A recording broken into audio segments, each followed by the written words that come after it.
আমি বাড়িতে গেলে যেমন আমার ভাবি আমার চারপাশে ঘুরঘুর করে, ঠিক তেমনই আমি আমার ভাবির চারপাশে সবসময় ঘুরঘুর করি। আর ভাবির কষ্ট তো চোখে সহ্য করার মতো না, তাই ভাবিকে একটু কাজে সাহায্য করছিলাম। আসসালামু আলাইকুম, আমি সাকিব, আপনাদের সবাইকে ওয়েলকাম জানাচ্ছি আমার পেজ মোর ফ্রম এস থেকে। সারা দেখে এখন গরমের প্রকোপ চলছে, আর গ্রামের বাড়িতে চলছে ধান সিদ্ধ করা বা বতর সরার কাজ। সবাই সমহারে একদম পাল্লা দিয়ে ধান সিদ্ধ করছে, কেননা কয়েকদিন পর যদি আবার বৃষ্টি শুরু হয় তখন এই কাজটা আর করা যাবে না, কেননা উঠান ভেজা থাকলে আর ধান সিদ্ধ করে যায় না।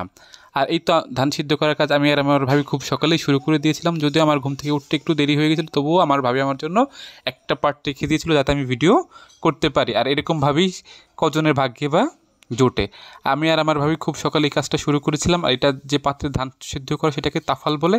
তাফালের আরও একটা প্রয়োগ আছে, সেটা হচ্ছে এই তাফালে মূলত খেজুরের রস জাল দিয়ে খেজুরের গুড়ের তৈরি করা হয়ে থাকে। আর এই তাফালে একসাথে অনেকটা ধান একবারে সিদ্ধ করা যায়। এখানে প্রায় 3.5 মনের মতো ধান ছিল, একবারে এটা সিদ্ধ করা যায় এক তাফালে। আর এখানে আমি আর আমার ভাবি খুব মিষ্টি মিষ্টি প্রেমের আলাপ করতেছিলাম আর ধান জাল দিতেছিলাম। এটা একটু সময় সাপেক্ষ বিষয় ছিল। আর যেহেতু খুব গরম, একটু কষ্ট হয়েছিল এই কাজটা সম্পূর্ণ করতে। আর উপরে যেটা দেখতে পাচ্ছেন সেটা হলো একটা চট বা ছালা। এটা দেওয়ার একটাই কারণ, যাতে বাষ্পটা সমানভাবে উপরে লাগে, কেননা নিচে যেহেতু জাল লাগে এই ধানটার কোনো নাড়াচাড়া দেওয়া যায় না।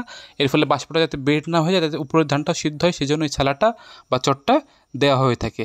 আর এখানে ধান প্রায় সিদ্ধ শেষ পর্যায়ে তখন ভাই ধান কেটে সংরক্ষণ করতেছিলাম। আর এটা নিয়ে একটু হাসাহাসি করতেছিলাম যে কাচ্চির যে রাইসটা কাটে সেরকমভাবে ধানটা কাটা হচ্ছিলো। এটা নিয়ে হাসাহাসি করছিলাম যে কে কে কাচ্চির রাইস খাওয়া, সে প্লেট নিয়ে চলে এসে এখানে প্রথম ভাই ধানটা সংরক্ষণ একটা পাত্রে নিয়ে নিয়েছিল।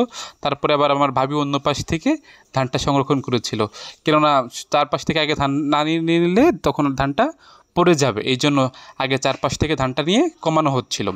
এটাই মূলত একটা টেকনিক বা উপায়, যার ফলে ধানটা চারপাশ থেকে নিলে আর কোনো নিচে পড়ে যাবে না, কেননা এই ধান একবার সিদ্ধ ধান নিচে পড়ে গেলে তখন ধুলাবালি লেগে যায়, তখন আর এটা ব্যবহার করা বা যায় না।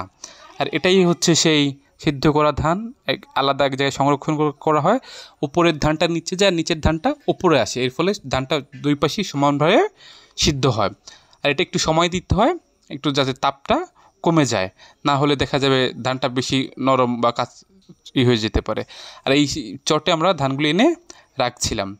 আর আগেকার দিনে দেখেছি যে মাটিতে ধান সিদ্ধ নাড়া হতো, এখন সেই কষ্টটা অনেকটাই কমে গেছে, এখন চটের উপর বেশি ধান নাড়া হতো, অনেকটাই শ্রম বা কষ্ট কমে গিয়েছে। আর এই তো আমি আর আমার ভাবি সেই ধান নাড়ছিলাম। এটা আসলে খুব ভালো লেগেছিলো, দুইজন আমরা একসাথে ধান নাড়া দিচ্ছিলাম। আর লাস্ট মোমেন্টে ভাবির হাতে, এই গরমে ভাবির হাতের লেবুর শরবত খেয়ে তো প্রাণটা পুরো জুড়িয়ে গিয়েছিল। তো আজকের মতো এখানেই শেষ করছি। আল্লাহ হাফেজ সবাইকে।